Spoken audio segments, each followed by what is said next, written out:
En septembre 2018 sortait le film Peppermint, ou Déchaîné au Québec, et mettait en vedette Jennifer Garner dans le rôle d'une mère de famille qui voit sa fille de 10 ans et son mari se faire assassiner sous ses yeux à un carnaval. Elle décide donc de prendre sa revanche sur les coupables puisque le système de justice ne fait rien. C'est à peu près ça le résumé sans spoiler du film. Et là, vous devez vous dire, mais Flamand, t'es pas un peu en retard pour critiquer un film de 2018? La réponse à cette question est oui. Mais j'en ai rien à foutre. J'ai commandé ce film pour 9,99$ sur le site de Best Buy. En le recevant, j'appelle ma mère et j'ai dit « Hey maman, ça te tenterait-tu d'écouter un film d'action réalisé par le gars qui a fait Taken 1? » Qui est en passant le meilleur des 3 films.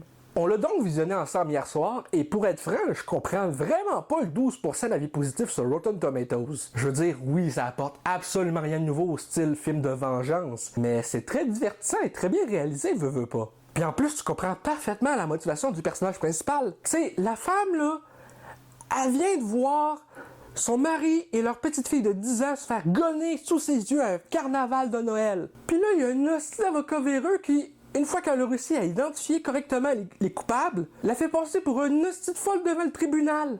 Fait que non seulement t'as de l'empathie pour ce personnage-là, mais tu comprends également sa motivation, malgré le fait qu'elle se fait justice elle-même. Comme je le disais précédemment, le film apporte absolument rien de nouveau au genre. Mais j'ai trouvé ça très divertissant, très bien écrit, très bien réalisé, et aussi très bien joué par Jennifer Garner. J'ai accroché au concept et à l'histoire, vraiment. Sérieusement, là, j'ai accroché tout le long du film, et j'étais tenu en haleine parce que je voulais vraiment savoir qu'est-ce qu'elle allait faire de badass, cette femme-là, et comment elle allait s'y prendre pour obtenir vengeance et se faire justice elle-même comme un peu le Punisher. Et boy, j'ai pas été déçu. Je donne donc à ce film un solide 8 sur 10. Donc dites-moi dans les commentaires, avez-vous vu le film Peppermint? Et si oui, qu'en avez-vous pensé? Dites-le moi dans les commentaires. Et si cette vidéo vous a plu, n'hésitez pas à me le dire également dans les commentaires, à laisser un petit like, ça fait toujours plaisir, et un abonnement à ma chaîne pour de nouvelles vidéos chaque semaine, normalement.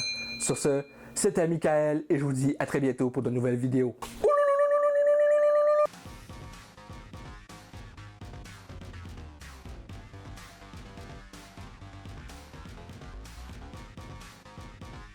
Hey le grand, c'est quoi que t'attends pour t'abonner, sacrament?